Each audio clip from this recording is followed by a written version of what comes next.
చిన్న వయసులో ఒక 5 ఏళ్ల వయసులో 6 ఏళ్ల వయసులో ఉన్నటువంటి పిల్లలకి ఏమైనా చేయగలడు మా నాన్న అనుకుంటారు. వాడు స్కూల్కి వెళ్ళి వాడికి ఒక 10 ఏళ్ళు అంత వచ్చిన తర్వాత ఇంకా వేరే వాళ్ళు ఇంకా డబ్బున్న వాళ్ళ ఫాదర్లని వాళ్ళని వీళ్ళని చూసిన తర్వాత మా నాన్న అంత గొప్పడు కాదేమో, మా నాన్నకంటే గొప్పలు కూడా ఇంకా చాలా మంది ఉన్నారేమో అనిపిస్తుంది.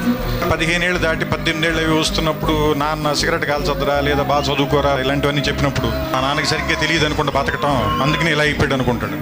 వీడికి ఒక 25 ఏళ్ళు వచ్చి ఒక అమ్మాయిని పెళ్లి చేసుకున్న తర్వాత ఒక ఫ్లాట్ రెంట్కి తీసుకోవటం, ఉద్యోగం చేయటం, అప్పులు చేయాల్సి రావటం, ఇలాంటప్పుడు నాన్న మనం మరీ అనుకున్నంత వేస్ట్ ఏం కాదనుకుంటాం. ఆ తర్వాత ఒక 35-40 దాటిన తర్వాత పిల్లలు కొంచెం పెద్దవాళ్ళు అవుతుంటే స్కూల్ ఫీజులు, వాళ్ళకి ఏదైనా ఒంట్లో బాగున్నప్పుడు రాత్రిపూట హాస్పిటల్కి పరిగెత్తటాలు, ఇలాంటప్పుడు నాన్న గుర్తుంచి కళ్ళల్లో నీళ్ళు వస్తాయి. ఈ బాబు ఇన్ని కష్టాలు పడి ఇక్కడ దాకా తీసుకొచ్చాడని. కానీ మనం అది చెప్పేసరికి చాలామంది నాన్నలు ఉండరు. కానీ నాన్న బతికుండగానే మనం అందరం థ్యాంక్స్ చెప్తాం.